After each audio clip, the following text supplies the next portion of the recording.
Yep. Ravi, Okay. before we start, see, I have installed. Okay. Hello guys. Welcome to session 4 on Oracle Source Suite 12c. So in this session, maybe this session will be your first practical session. Yesterday we have seen how to install it, and I guess most of you might have already installed at least the starter pack, which is the integrated server. Okay. So today we will see what is a mediator component, and we will do a couple of examples, and then we will see how to deploy them to the server. Okay. And I think most of you would have done the starter pack or starter, what is that, the bundled one. So one example we will deploy it to the integrated server, and the second one will deploy it to the standalone server.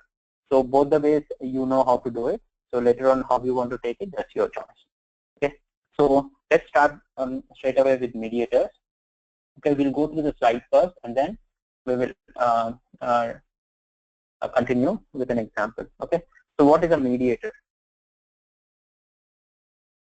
A mediator is one of the components in Oracle SOA Suite. As we have seen, there are, Oracle SOA gives you so many components, right? And each component is kind of a pre-built thing for a specific purpose.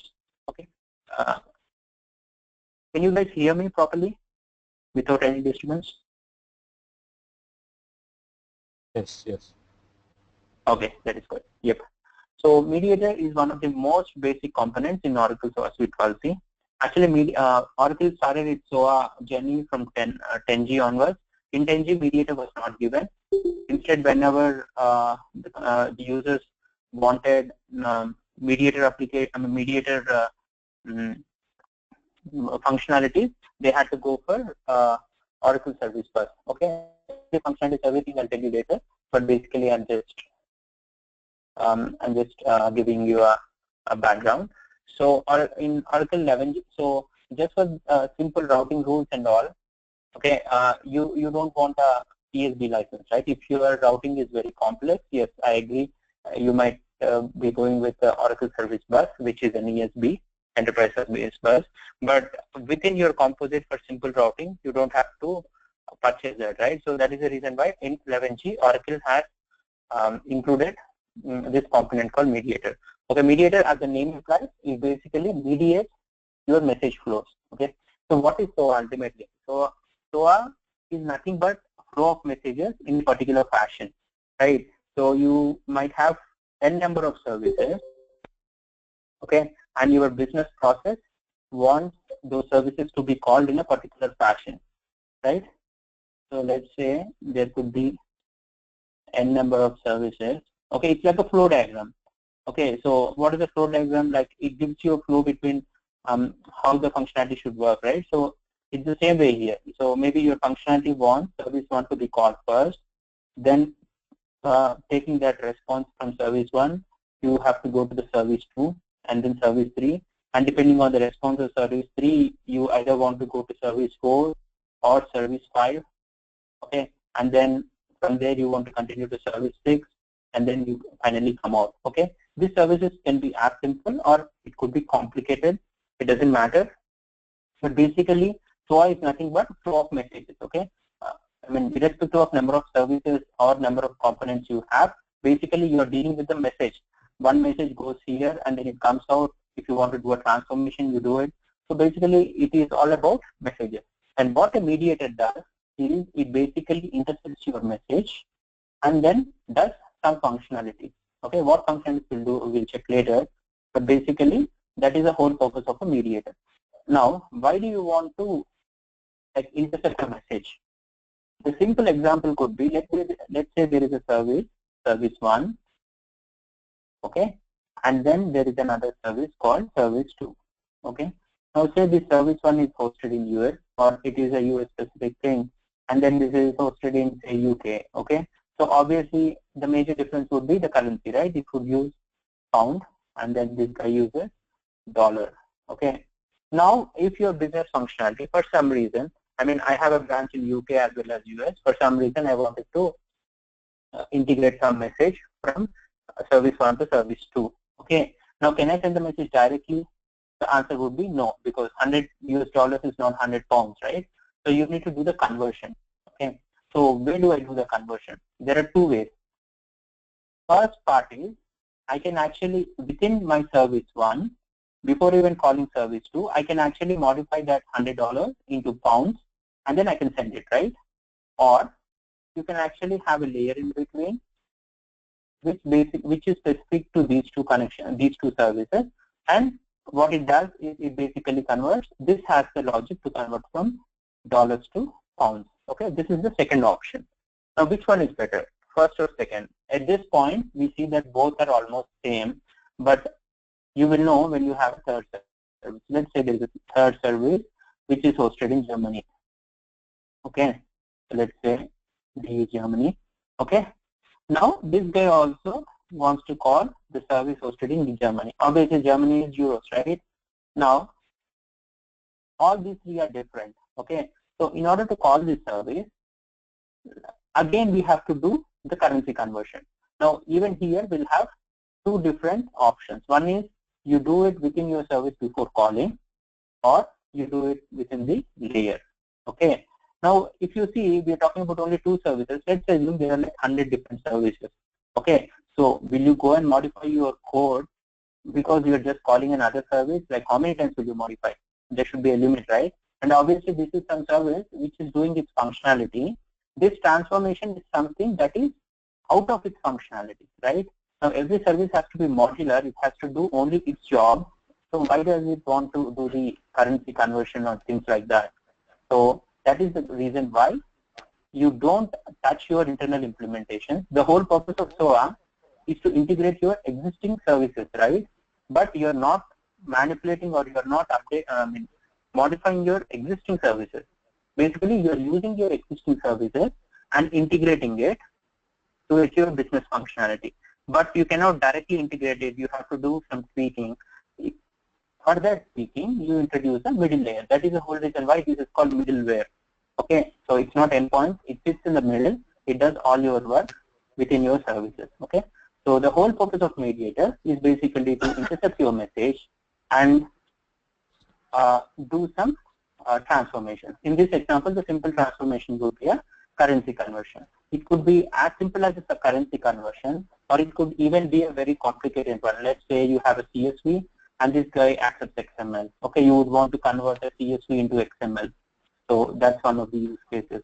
Or this guy has country shortcodes in 2-letter country shortcodes like US, UK, etc. But this guy, S2, has full names like United Kingdom or United States. So this mediator can do such conversion. So basically the whole purpose of a mediator is to mediate. Okay, and by mediating, it does some functionality so that you integrate your services seamlessly. So it is such a simple component. Okay, so let's see what are the different functionalities it offers. So basic introduction is, as the name implies, it mediates the message flow. So during the slides, I'll just go through the slides. If you have any question per point, you can just stop me. Okay. So mediators form the communication bridge between the interacting services, right? You cannot directly call any two services because they might be in different protocols, or they might talk different languages, or simple example is they have different formats. Okay, so you want a communication bridge.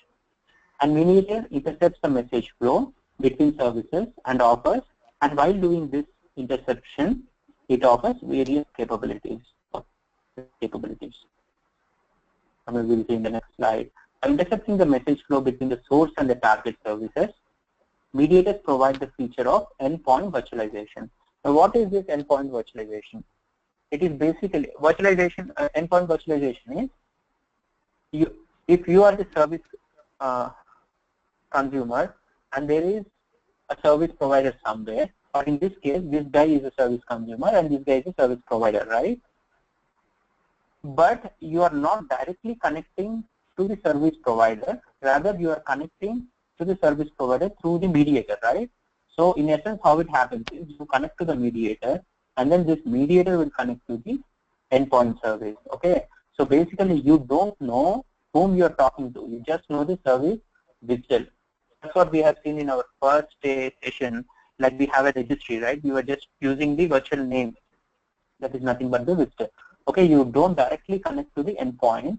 So what is the advantage? The advantage of this is you are basically decoupling both the services. But what is the advantage of decoupling? Advantage is if let's say service 2 changes for some reason, okay, you don't have to change your request. Your request will still be the same. The source side won't change. Only thing is your mediator to the service thing will change. Okay.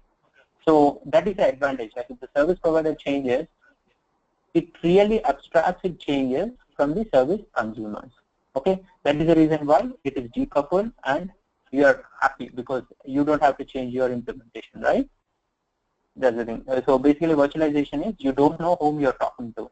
You're talking to a layer. You always connect to the layer and it's layer's duty to connect to the endpoint. Okay. So mediators thus decouples the service consumer from the service provider. Now, what are the various features of a mediator component? Like it is intercepting the message, right? So while intercepting, what different things can it do? Okay.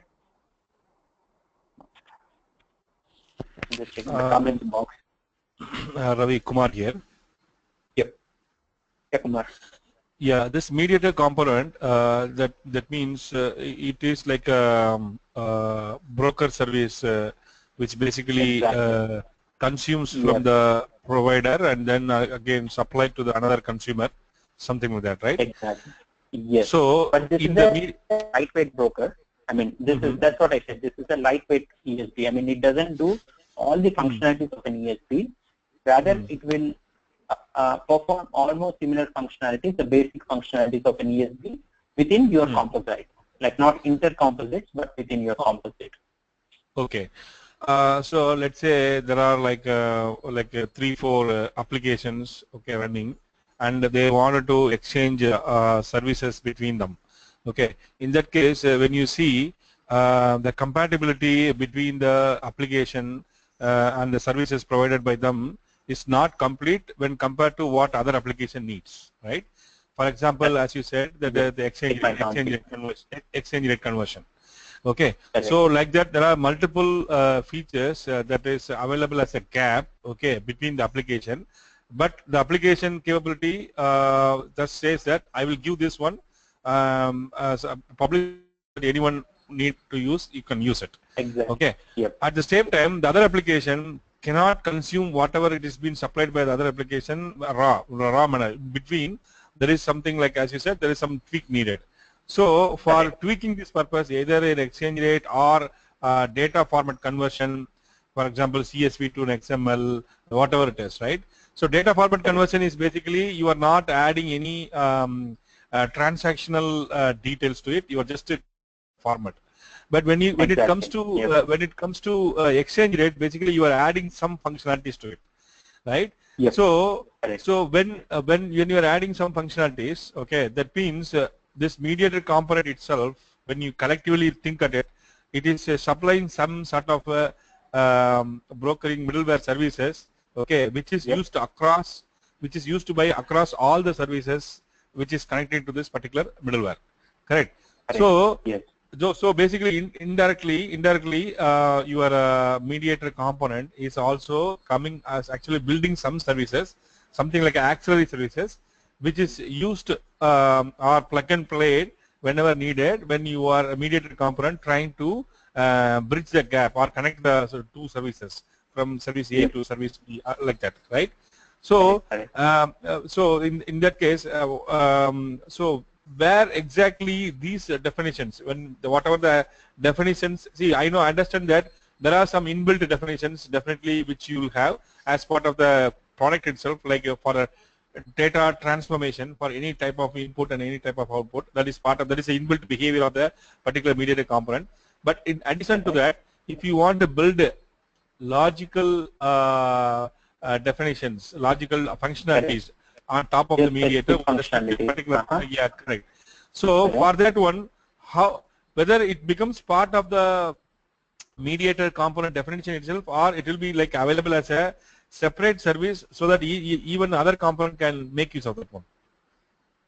Okay, yeah, I got your point. So if there is some functionality which provides you the currency conversion service and you want to achieve that in a mediator, so in that case, like how to do it, see, mediator basically mediates the message, right? It doesn't do anything. All the functionality that we want to achieve as part of this mediation, we have to write on top of it. Okay, for example, for all the transformations, you can use an XSLT or basically XSL transformation to do it. Okay, for all the message validations, you use a schematron.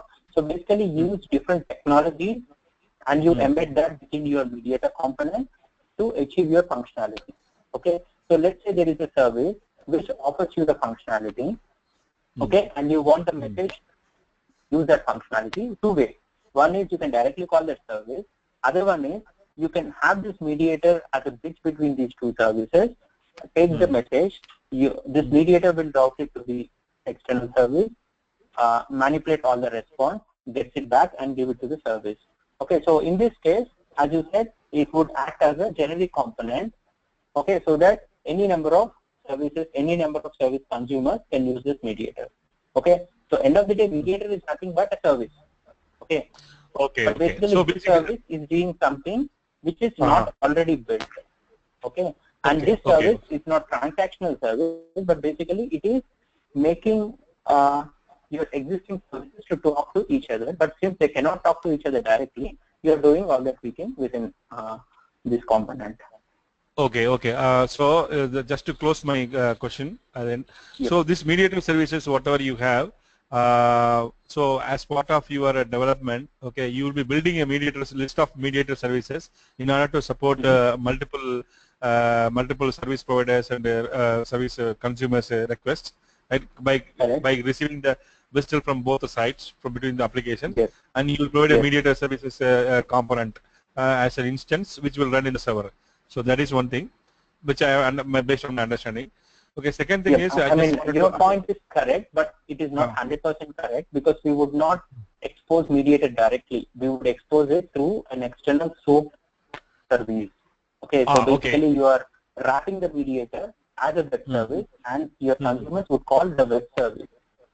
Okay, yeah. Consumers will call the web service, where the web service will be actually executed by your mediator component. Yep, exactly. And this mediator component, will you create a multiple instances of the mediator component in order to execute this one, or only one mediator component which takes care of all this the proxy services which you are talking? No, it completely depends on your functionality. Like in the composite, you can literally create n number of mediators. Okay. So it completely depends on your business functionality. Okay, so it depends on if a business use case requires just a simple routing between 2-3 DeepL processes, you would require only one mediator.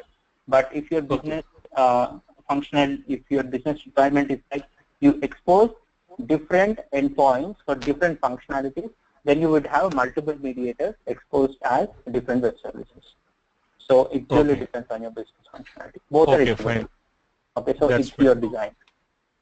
Okay, and also at the same time, you'll have some best practices. How do you implement these kind of functionalities using the mediator component, right? You have a separate set of. Do you have something like best practices for how we use the mediator component, something like that, based on the scenarios? Yes, all the best practices. Like once we go through all the components, like adapters, DeepL.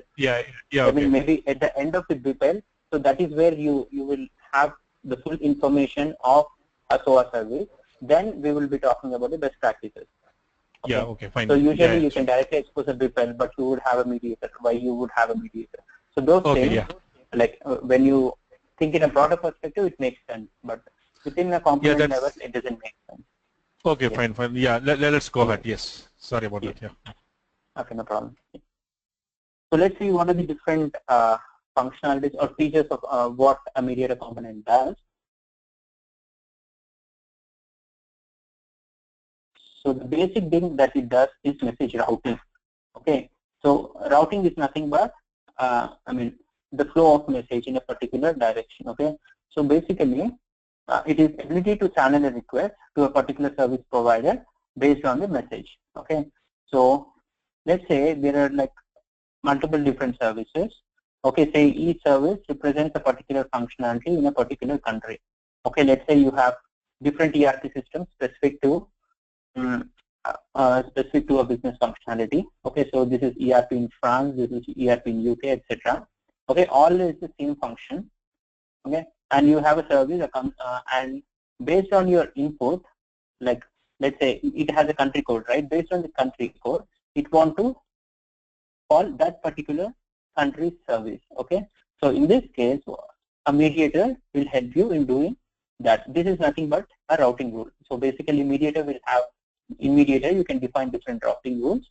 Okay, a routing rule is nothing but a condition and an action. Okay, so what is the condition? If the condition is say UK, action is call UK web service. If the condition is Germany, call Germany's specific web service. So basically, this is what is called routing. Based on your message content, you are routing your messages. So that is a basic functionality that it does, and mostly we would be using mediator for routing, and not this one, it is there in the next slide, called transformation. And there is another thing called message validation. Message validation is basically, if you want to check your incoming message against a schema, that is called message validation. You are validating the message. Okay, so why you want to validate the message? Maybe if you are not really familiar with schema at this point, it doesn't make much sense. But basically, why you want to validate is, let's say there is a external web service. There is a web service provided by some third party, and it charges you per hit. Okay, so when you are requesting to that service, you are paying. You are basically paying out of your pocket, right? So you have to be sure that all the requests that you are sending are appropriate. I mean, at least it contains all the information. Okay, so if it doesn't contain all the information, anyways it will reject it. The service would reject it, but you have to pay the money, right? Now, instead, you know what is the information required. Like for a credit card validation, you know first name, last name, address, zip code, credit card number, CVV, etc. Right? So you know what elements you want to send. So why don't you check for those elements before hitting the service? If you check that, there are two advantages. One thing is you are not calling the service and waiting, so you are saving on the resources. And the second thing is basically you're saving on the money, right? In this particular example. So that is basically called message validation. Okay, and how you do a message validation is you basically compare your incoming message against the schema. Okay, that's how do you do it. And then next is message filtering. Okay, message filtering is basically you are filtering the message based on the content. Okay, maybe message validation and filtering look almost the same, but the basic difference is in message validation you are checking the elements. Okay, so you are checking whether first name is there, whether last name is there, whether you have the credit card number, etc. Okay, whereas message filtering is you are acting on the content. Okay, the best example for message filtering is you want to send the request to your manager only if your expense is more than $1,000.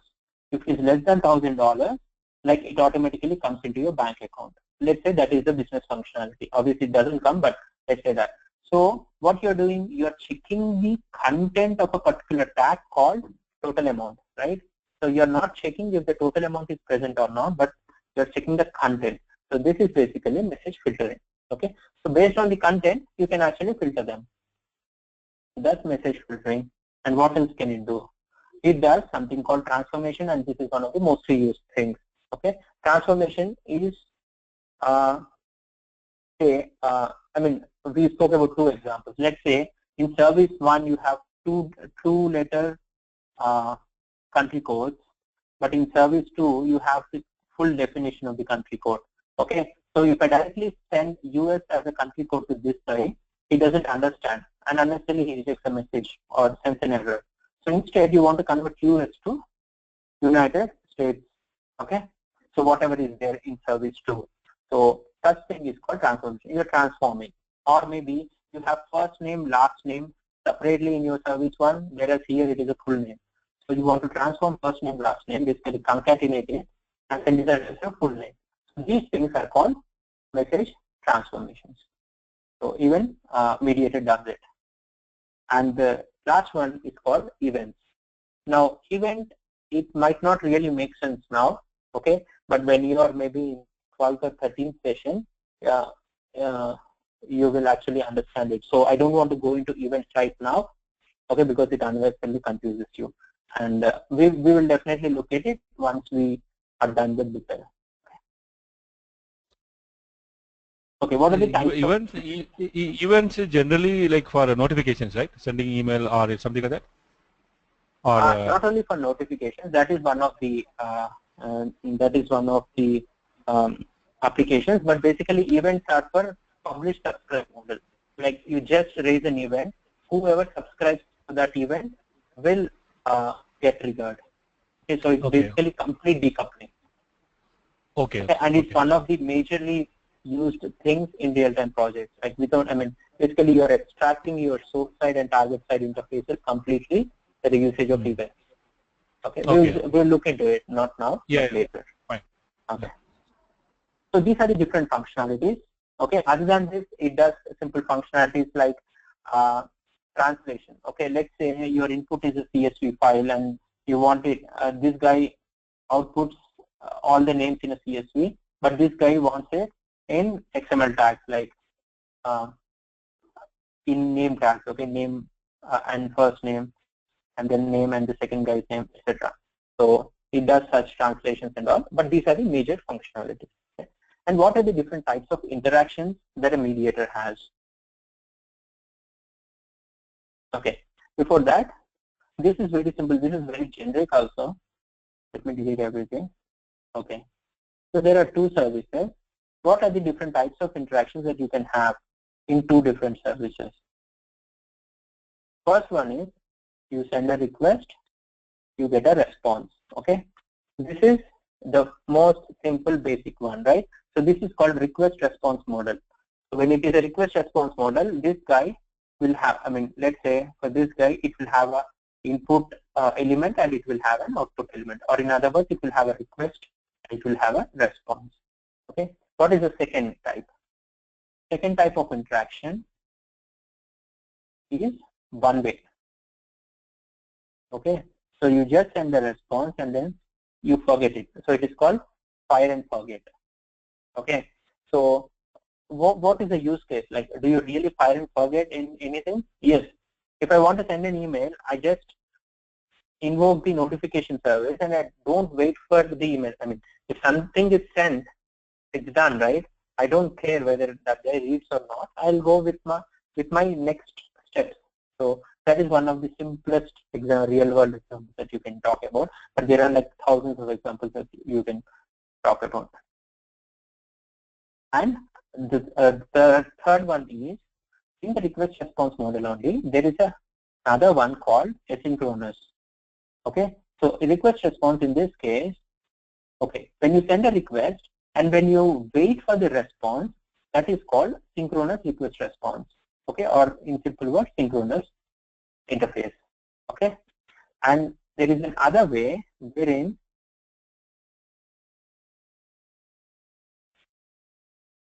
you send a response and you carry on with your regular work, and at some point of time when this service finishes its work, it will send you back the response. Okay, and it is asynchronous. So what is the difference between this guy, let's say first scenario and second scenario? In the first scenario, once you send the request, you are basically stopping your transaction at this point, okay, and then you are waiting for the response. Okay, if the response doesn't come within your connection timeout, it times out and then the whole instance fails. Okay, whereas in asynchronous services, let's say you're doing step 1, step 2, step 3 is calling the service. Okay, I call it, and then you go on with step 4, step 5, step 6. Now whenever this guy finishes it off, he will send back the response. Let's say this takes 30 minutes. Okay, now there is no point, and I have so many steps in this service, in my first service, which are completely independent of the response from service B. Okay, let's say this is service A and service B, and service A has, say, 30 steps. Okay, steps in the sense it has different functionalities: calling a web service, doing some translation, doing some manipulation, etc. Okay, So as part of step 3, I am calling service B, okay, and step 4, step 5, 6 to step 4 to 10 are something which are completely independent of this response. Only step 11 requires a response, okay. So is there any point, and each step, let's say each step takes 5 minutes, okay.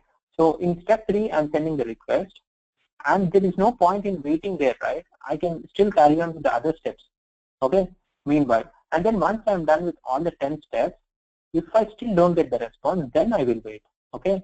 And this guy, whenever he finishes off, he will send back the response, and you will use that response to continue. So this is called asynchronous, wherein you are not waiting, okay. So it is an asynchronous service would be like a letter.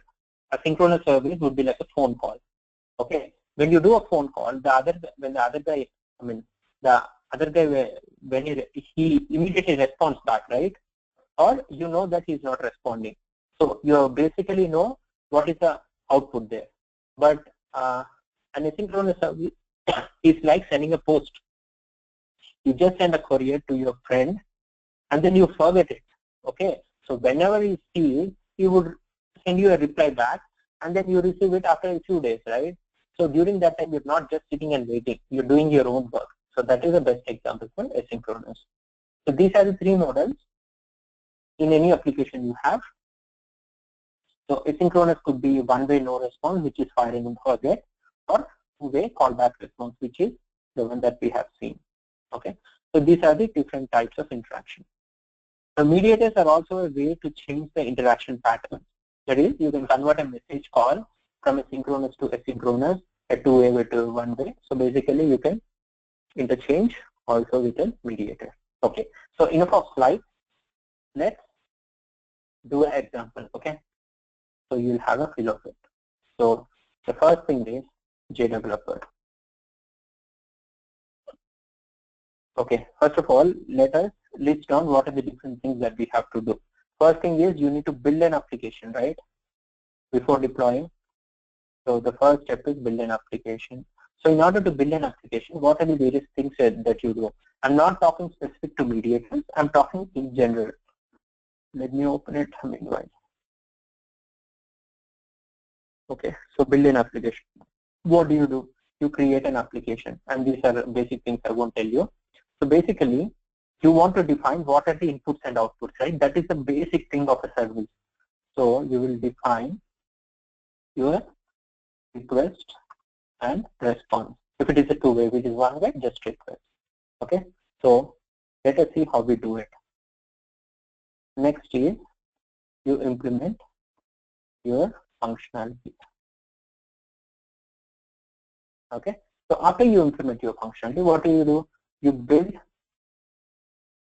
the project. Okay, once you build the project, you will deploy the project, and then you would run the project. This is the final step, and that's all right. So this is what happens in literally any application. Okay, so when you are implementing functionality based on your requirements. Okay, so today first example will be very basic example we'll do, and then we will do a little more complicated. It's not a mediator. Basically, is the most simplest component in SOA Suite. So even the complicated one would be simple here. So though it does so much for functionality, Oracle SOA Suite makes it so simple that you will feel like, okay, SOA is so easy. Okay, so this is the JDeveloper. Now it's brand new. Okay, I just started it yesterday to test if it is working or not, but this is brand new. So when you install the starter pack, you will get this JDeveloper. Okay, apart from installing the starter pack, I haven't done anything. Okay, so I mean, you need not do anything. I've done so many things, but you need not do anything. So the first thing is you will obviously create an application, right? I won't tell you what is an application, what is a project, but basically application is a high level. So what is the application you want? You want a SOA application, right? When you say SOA application, you basically have all those components that SOA Suite gives.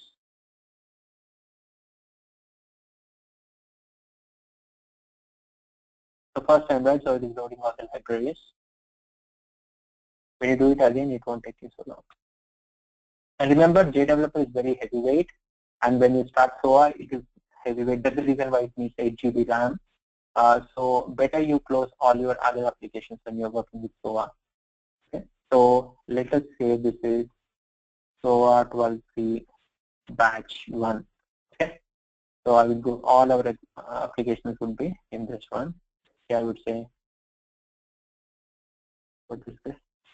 This is August, right? August batch. And then it asks for a project. Okay. So what should we name our project? I would name my project as first project, right? So I would name my project as Hello World Mediator. Okay.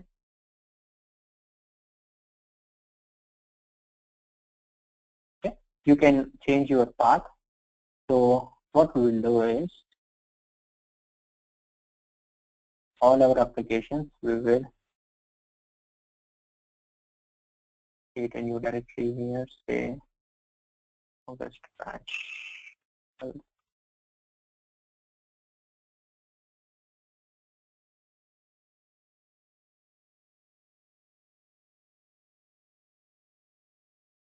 Okay. And then next. Now it gives you various options. Right now, we just know what is a mediator, but let's see, we'll go with an empty, like we'll go with a blank page, okay? So empty composite. Now, this example, I'll tell you very clearly, so it might take time, okay? But not more than like 20 minutes. Okay, maybe we'll be able to do only one example today, but I'll tell you very clearly so that, I mean, from next example onwards, I'll be a little faster. But first thing, okay. Now, the moment you create a project, a SOA project, it will, if you look at all the files, there won't be any files. There will be only one file called Hello World Mediator, okay, which is basically your name, or otherwise it is called composite.xml. Okay. Now, composite.xml is like the heart of your SOA project. Okay. What are the major components that your SOA project has? Like all the components, all the web services, all the references, everything would be contained in your composite.xml. Okay. What is a service? What is a reference? You will know slowly. And then it has 3 sections. If you observe here, let me write. If I can write it. Okay. So it has 3 sections. If you see, exposed services, components, and external references. Okay. Now, what is a component? A component is basically your SOA specific thing. Okay, your SOA provided functionality. Like we have seen, what are the various functionalities a business process would require, right, on the other day. So for orchestration, you have something called a beeper process. For logical rules, you have business rules. For human activities, you have human tasks. So these are different components that SOA gives. If you see, even a mediator is a SOA component. Okay, so all these components would reside here. Okay, you just have to drag and drop, and they would reside in the component section. And one thing you want to observe is, you will never ever, or your external party will never ever call your component directly. Okay, so let's say I define a mediator here. The external guy, whoever wants to use my service, he can never ever call my component directly. Okay, but instead he will have to call my through an external service. Okay, and this is nothing but a web service. Okay, so this web service will connect to my mediator. Okay, I'm just removing this, and all the external guys will have to call my mediator through this web service. That is the reason why everything in SOA is a web service. Okay, everything is exposed as a web service. You might have heard that if you know web service, you will know SOA, or maybe vice versa, but it is not true. Web service is a technology that exposes your implementation in a standard format. Okay, in XML technology. Okay, so my mediator is actually implemented as a jar. It is nothing but a jar file. Okay, Oracle has basically built this in Java. Okay, so it is a jar file, but how am I exposing to a web service? Okay, so all my components are basically exposed through a web service. Okay, and there is another thing called, now you know what is an exposed service, basically, which your external client can call you. those are nothing but the external services. Components are basically all the functionalities that you do in your business process. And then what is an external reference? Let's say I want to talk to a service hosted in some other server. Okay, let's say I want to call a currency conversion service. Okay, and currency conversion service, I cannot do all the conversions, right? Because the daily rates change. So there might be some service within the stock market which provides the latest rates. Okay, and it is exposed as a web service. I want to call it. Okay, so how do I call it? For that, I will create a reference. Okay, so this reference will have all the details of that external service. Okay, and from my component, I would call this reference. So basically, when I call the reference, it is nothing but through the reference, I am calling this external service. So this external reference is nothing but a local representation of some external service. Okay, so you would not have any functionality, you just have all the details of it. So when you call the external service, it is as good as you're calling your external implementation. Okay, so these are the various things you have. Let me erase everything. Okay, so let's concentrate on Mediator now. Okay, let's at least do one example today. So what is the first one? The first thing is I need to define my messages. Okay, so since this is a basic example, I want my messages, my request, I want it to be maybe a name. Okay, and then maybe response, I want it as say a greeting message. Like I would append hello plus name. Okay, such a simple thing. So where do I define the request and the response model? I would define that in something called a schema. Okay, so I right click on this, say new, and then say XML schema. So basically schema defines your requests and responses, right? So I'll select this one and then give some name. Okay, I would say hello. It doesn't matter, you can give any name. I would say hello schema. Okay. Now by default it gives you an element. So I would just double click it and say request. Okay. Now this request will have one tag called name, right? So every element, base element should follow with a sequence, and then you drag and drop an element here. Okay, and say it as name. Okay, or I would say first name, because we'll also see transformation. Okay, and what is its type? So you right click, get type. These would be, I mean, right now it would be like confusing, but this is a basic thing. Like when you do 2 or 3 examples, this would be like nothing. So I have one element. So my request consists of first name and last name. So let me drag and drop another element here. Okay, last name. Okay. The type is string. You can actually browse it here. I'm not doing it. Okay. Similarly, I want a response. So I drag and drop the element onto the base one, so that I have here. So I would say response, same an element, sequence, and then an element. I would say greeting message. Okay. So I have defined my request and response. So basically the functionality of this mediator has to be say your business functionality is basically you concatenate first name, last name with first name, last name, and say append or say append hello before it. Okay. So I would say hello first name, last name. Let's say this is a business functionality we're implementing with a mediator. Okay. So this is a basic example. It wouldn't give you all the full things about SOA, but you learn how to deploy now here. So what is my first step? My first step is I have the request response, okay, but I want it to be exposed as a service, right? Because in SOA everything is a web service. So here in the technology adapters, you go and search for where is your web service. There is something called SOAP, which is nothing but the web service. In 11G you see it as web service directly. In 12C they have given it as SOAP. Okay. So I'm dragging and dropping it see, when I put in the components, it is not a component, right? That is why it is saying, giving an error. So I drag and drop to the expose service, and I will give a name called hello world mediator. Okay, or maybe I think it is already there. Okay, hello world mediator. And then what is the visitor? Okay, so you know, for a web service, you require a visitor. Visitor is nothing but it gives you full information of a web service, like what is the request, what is the response, what is the operation, etc.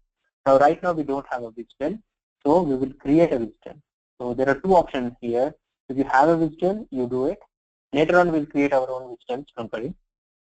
Now we will generate visitor from schema. So you know request and response, so you can generate a visitor. That's what I said. You never write anything. You always just configure things here. So you're basically doing a visitor, but you're not writing. Okay, we want an interface called synchronous interface, which is request response. Okay, so it gives you input, output, and fault. So what is the input? I just click on this plus. Okay, and then I will browse for my schema. Okay, so you click on this, and then here is the request, which you just defined. Okay, so, and I would say you can rename the part name. I wouldn't. And then similarly, what is the response you want? So you browse for the response. Okay, and I wouldn't define any fault now. And when I say OK, see, it automatically created a visitor. So I'm working with visitors, but I'm not writing them. The tool is basically doing it for me. When I say OK, it will create a web service. So now this guy, whenever you create a web service, it is nothing but basically you are exposing it to the outside world. Okay. So now you have the web service. This is nothing like but a wrapper. But where is the functionality? All the functionality will be within the component. So in this case, we are doing the mediator. So let me drag and drop into the component section. See, if I drag and drop it to the exposed or references, it doesn't work. I'll drag and drop into mediator, and I would say hello world mediator. Okay, and I would say here, actually from here also you can define, but I have defined the web service now, so I would say interface later. We'll see all these options later. Actually, you can understand it. Oh, okay. So I would have defined this as hello world web service, but okay, let's say mediator component. I think both names are same. It is telling me. Okay, and then I'll have all the functionality here. But how will this guy talk to this guy? You just drag and drop a line from here to here, and the connection is made. So whoever calls this service called hello world mediator web service, the request will flow into the mediator. Okay. So you double click on the mediator. Now this mediator is a blank template. You have to implement whatever functionality you want. What is the functionality we want? We want to concatenate our request and then append a hello, right? So how do we do? I told you, right? If you remember, a mediator has something called a routing rule. Okay. So a routing rule defines where it has to go. Okay. So there is a plus icon here. When you click on this plus icon, it gives you many options, like whether it should call an external service, whether it wants to generate a reference, or you want to publish an event, or you want an echo. Echo is nothing but, what is an echo? You do something, I mean, you shout something and you get back, right? So that is nothing but an echo. So this is a basic example. So what we would do is, let's say this is the mediator and this is the web service. So I give my first name and last name here, and then I will create a routing rule which basically concatenates my request hello first name last name and then sends back. Okay, so I will do a simple echo pattern here. Okay, which is nothing but request response at this point. So let me click on this and say okay. Okay, so basically this is the routing rule. Okay, so how that routing rule should happen, you have to define. So this routing rule should actually go back, and while going back, it has to concatenate your request, right? So I will have to define all those things. So where do I define? So this is the routing rule. All the different functionalities that are mediated does, that we have seen on the slides. So you can see it here. So it can filter things, right? We said it can filter things. So if you click on this, like you can write the filter condition here, okay, and it can validate. We have schema validations, we have seen, right? Message validation. We do it against this one. And then if you want to translate like from one format to other, like a CSV to XML, you can do it here. And if you want to transform, like in this case, we want a transformation, right? First name, last name. So we will do this. And then assign values is basically if you want to assign anything on the headers, etc., we would do this. Okay. So the most common functionality that you would do everywhere is transformation. So basically what I want to do now, there is a first name, there is a last name. I want to basically concatenate them and append hello on this, right? So for that, I want to transform, and all the transformations either happen with an XSLT or XQuery. XSLT or XQuery are two different technologies for transformations. Okay. So I click on this button, and I don't have an XSLT file yet, right? Because I don't know how to write it as a beginner. So I want the tool to write it for me. So I will click on plus here, and it asks me which technology. I would use XSLT and say it gives me what is the name. Maybe I would say hello world transformation. Okay. And I would say okay. And then click on OK. See, what did it give me? It gave me a transformation template wherein I see the request on the left and I see the response on the right. Okay, this is nothing but my request and my response. Okay. So how do you transform? Now I want to concatenate first name, last name. I'm sorry. And then I want to, what happened? Okay. I want to concatenate first name, last name, and then I want it to append hello. So actually, if you go to the source, it is very complicated. I mean, for a beginner. So Oracle has given us very simple. I mean, all the useful functions in a graphical manner. So I want to concat. So go to string functions, drag and drop, concat in between.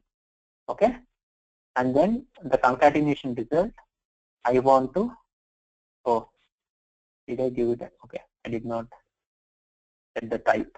You need to set the type.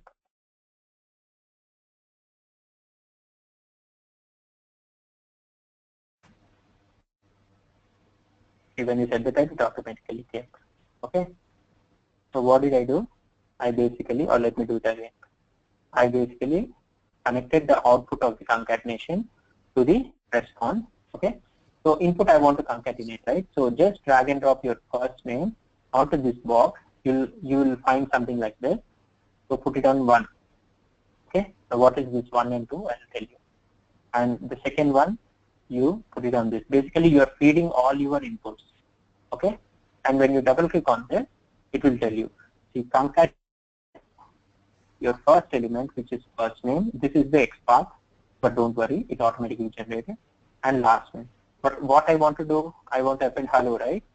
So I will use a single quote, say hello, okay, and close the single quote and say comma. So basically, concatenate signature is concat of variable 1, comma variable 2, comma variable 3, etc. So hello first name, and then after first name I want a space, right? So maybe I'll say single quote space and then a comma, okay, and then last name. So I've concatenated and say okay. Okay. So you did all the transformation in a graphical way. See, when you look at the source, this is the XSLT, but you don't know how to write an XSLT, right? So Oracle does it for you. Don't worry. So now the whole functionality of a mediator is done. If you look at the routing rule. Question: does it support the XSLT 2 or just 1? The Sorry? version 2. Does it support the version 2 of XSLT? Yes, yes, it supports version 2.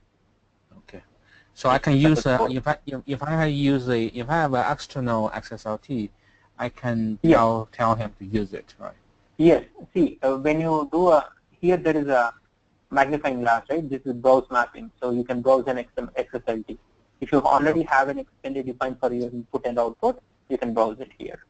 Yes, and it defines XSLT 2.0. Okay. So if you look at the routing rule, see what it is happening. See, it is basically, where is it going? It is going to the initial caller. Okay, so whoever is calling, and execute is the operation. Okay, and output is the variable. Okay, so this will tell you, because we chose echo pattern, it gave me initial caller. If we would have called a service, it would have given me the service name here. Okay, and then it doesn't have any other things. Next example, we'll do the filters and other things. Okay, for now, just a simple transformation. So we are done. Okay, so our business functionality is done. So anyone who calls this guy, okay, with your first name and last name, will go to the mediator, and this mediator will concatenate first name, last name with spaces and hello, and then it sends back the response. Okay, so this is done a simple mediator. So how do we deploy it? No, this is the design, right? So how do I deploy? There are two ways of deploying. Now, most of you would have done with the starter pack, which is pre-built with all the complex things that are involved. Okay, so I should have started it initially. So just go to run and say start server instance. Okay, first time it takes like 15 to 20 minutes because it wants to create the domain, and then it has to create a Java DB, run the RCU, and then create a server for you, right? So first time it takes time, but I've already started, so this time it should take like a couple of minutes.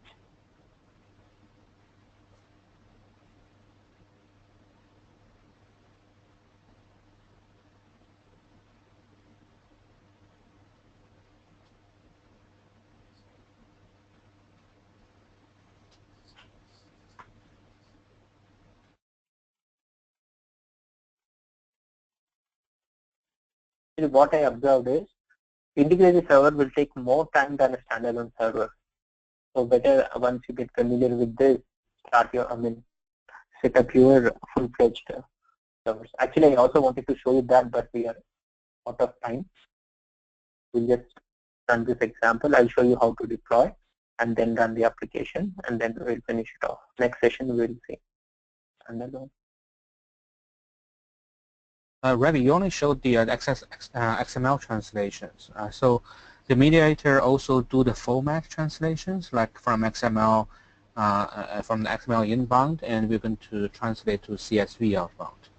Yep, it does it. It does it under this. So for transformations, we created this, right? So you have to do it using this one, translate to native. Okay. Okay. And this is something that is not there in 11G. I mean, in 11G also you can do it through other means, but ready-made thing is not given in translation.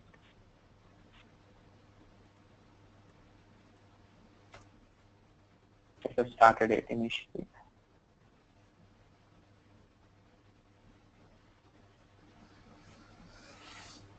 Maybe any questions you can ask me while it is starting, so that I will save some time. So the mediator, does it take one input and one output, or is one input out multiple? Is it multiple to one, that type of thing?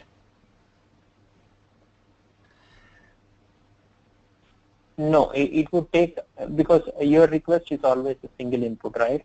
But this request could have complex elements in this, which would represent multiple requests. Okay, so it all depends. It basically gives you one request XML. That XML can have complex elements within itself, each representing a separate request. Okay, so that way you can have different requests accepting within a single mediator. Okay, so it all depends on your request and response design. So I guess my question is really, can you do a convoy? Let's say you wait for 2 messages before you start sending back a response with a mediator.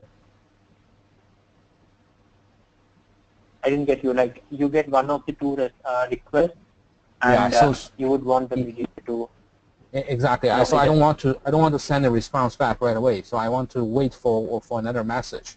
So I want to collect them and then send them all together back. Oh, okay. No, you cannot do that with a simple mediator. You can do it with the other components, which we'll do in the future. But with mediator, you don't have that option. I got you. Mm-hmm. Okay.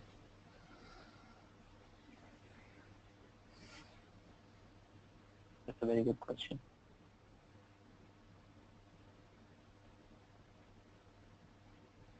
So another question is about when you use a mediator to call an external web service, for example, can you use a mediator to call a synchronous web service with an asynchronous design pattern?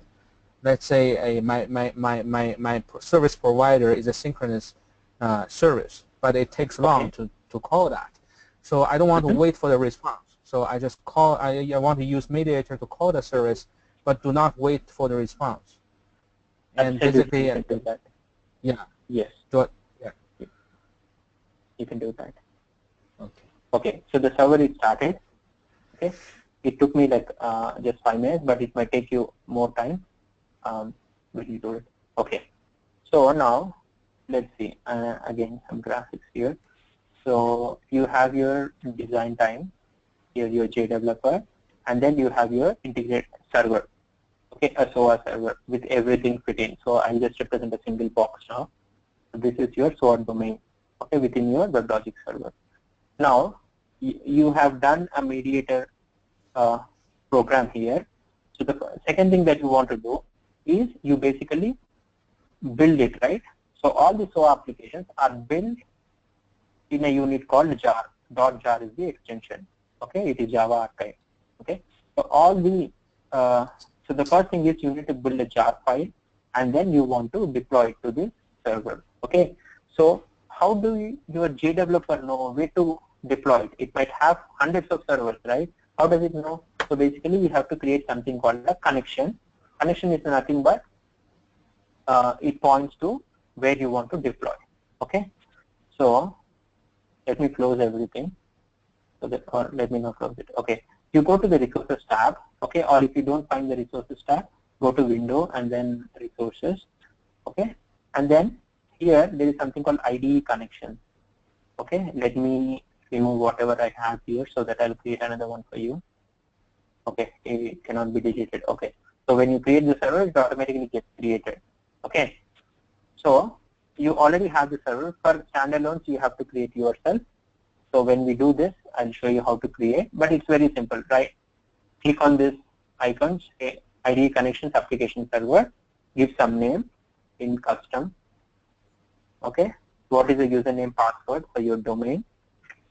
Okay, and then what is the port of your admin server and what is the domain? Okay, and then say next, and you have to test the connection, and that's all. Okay, so integrated will be automatically available, so you don't have to do it right now. Now, okay, you have this connection. Okay, you have this part. Now, how do you create a jar? It's very simple. There are two ways of creating. One is you can use AND scripts to do it, but since you are very new, will not do it. We'll use a JDeveloper. See, JDeveloper is basically simplifying our purpose, right? So it has all the options. So you right click on this and go to deploy. Okay, and then say hello world mediator. It will give you the name. Click on this. Now here you have two options.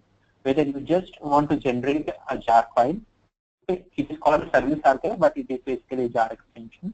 Whether you want to create a jar file or whether you want to deploy. When you take deploy, it means it creates a jar file and it deploys it.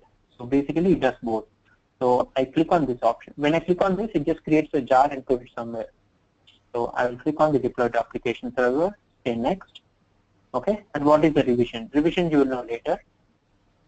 Let me not do it now. And then here when you say next, it will give you all your application servers that you have created. By default, you will have integrated WebLogic server. In your case, so just select that and say next. Okay, and so it will connect to your integrated WebLogic server. Okay, and then it will list you all the servers. If it is integrated, you will obviously have only one server, and the partition is by default. Okay, so what is this partition? I'll show you later. And then it is in the running state. Saying next. And before that, I want to check something. Is there another file with the same name? Okay, or let me do it. If it is already there, it will give me an error. So deployment. Yeah, deployment is finished. Okay, so it has deployed. Okay, now let me tell you. So it has deployed into your SOA server, right? Now, how do I test the application? So this is where your admin server comes into the picture. Okay. So yesterday, if you remember, we had two servers, right? Admin server and managed server. Okay, and we are deploying everything to the managed server. And admin server has two consoles. One is WebLogic console, and the other one is called Enterprise Manager. If you remember, Enterprise Manager is specific to all the Fusion applications, right? I told you, like, literally every day we'll open this, because in order to test everything, we need Enterprise Manager. So Enterprise Manager URL is /em, okay? Your admin server /em. So where is your admin server? If you don't know where is my admin server, it will give me here. This is my host, which is otherwise called localhost, and then this is the port. So go to browser, say localhost 7101/em. It will open me the Oracle Enterprise Manager. Actually, I wanted to tell you more about this Enterprise Manager. We'll continue this in the next session, but for now, we'll just test this application.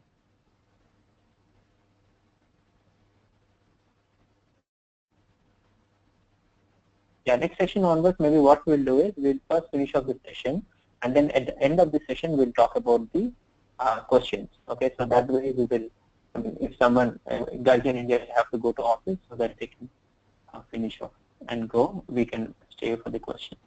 Okay, so Enterprise Manager, I'll go through the Enterprise Manager later, but there is something called SOA. Okay, this is where all your SOA applications fly in. Okay, and Oracle has service bus integrated in policy, but we are not looking at it. We are looking at SOA infra. Okay, and default is a partition. If you remember in our screens, there was something called default, right? Correct. And what is my application name? My application name is Hello World Mediator 1.0. So if you see here it is Hello World Mediator 1.0. Okay, so I click on that and then go to test. Okay, I'll go through all this later, next session. So go to test, I get this, so you just expand it, see here, your first name and last name, which is nothing but your request. If you remember, in my XST, my request is first name, last name. So the same thing you see here, you can see in tree view or XML view. It doesn't matter, anything is same. Okay, and let's say my first name is Ravi, last name is Kiran. Okay, and then I click on test. So ideally what should happen? It should call a mediator and then it should concatenate everything and give me. So see, it has appended hello. Maybe I missed a space after hello, my first name and a space and last name. Okay, and if I want to see exactly what happened, I'll click on launch flow trace. You get a pop-up first time, so I get a warning. Okay. And when I click on the, it will tell you, see, I told you, right, everything is stored in the database. Okay, so since we have all the information in the database, everything is retrieved in this screen, so you can see what's happening. So in this mediator, what happened? Okay, now we need to do something. See, it just gives me on case echo. So on case is nothing but the routing rule. On condition echo.execute, it has evaluated this transformation file where our logic is there. Okay, but it didn't give me request and response because by default your server will be running in the production mode. Okay, sometimes it goes blank, so you just have to refresh it. So let me put my audit level in development mode so that I see all the logs. So you just right click on SOA infra, so administration common properties. Instead of production, I see development so that I can see all the variables. Okay. So again, I do a test. Say I would say Ravi to Kiran to, just to know that we have done it again. Okay, hello Ravi to, and when I click on launch flow trace, why is this happening? Okay, now let's log. See, now you see the request response. Okay. See, this is the advantage of having everything in DB. So what happened on message? This is my input. Okay, Ravi2 and Kiran2. All these are headers. Don't worry about it. Ravi2, Kiran2. And then what happened?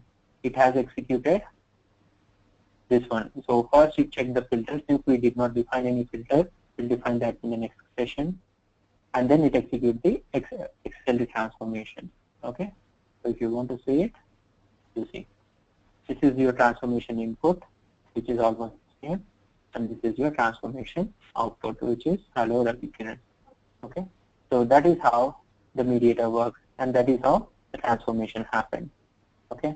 So what happened is it first went into, we call this service. Okay. And if I show you the enterprise manager, what I am opening, see, when I click on this, it is nothing but basically when I click on this, it is nothing but it is calling my whistle. Okay. If you want to know whether it is really a whistle or not, you can just copy that and paste it here. Okay, you will see the whistle. So you can use the same whistle and invoke it through SOAP UI also. You need not do it from EM. Okay. So basically I'm calling this service. So this service is routed here, and then here it checked for the filter condition, no filter condition, so it went inside, did the transformation, and then since this is request response, it gave back the response to the execute output. Okay. So now we will extend the same thing to have filter conditions, to have multiple routing rules in the next session. Okay. Now since this is the first one, I told you very slowly, but next session onwards maybe I'll tell you little faster. Okay. So any questions till now? Okay. So this would be a very simple start and very perfect start for you to start with SOA. So if you haven't done already, install the starter pack. Okay, don't go with the full-fledged version if you're not familiar with everything that is told yesterday. Do a couple of examples. So maybe after 3 or 4 sessions, you can do the full-fledged installation. Okay, I wanted to show you that today. We'll do it later. And there won't be any session tomorrow. Sorry for that, but I'm going out. So the next session will be on Monday. So it would be Monday US time, Monday same time, 9:30 EST, or it would be Tuesday India time. Okay, sorry for that, but I got a urgent work and I have to go. Okay. So any questions?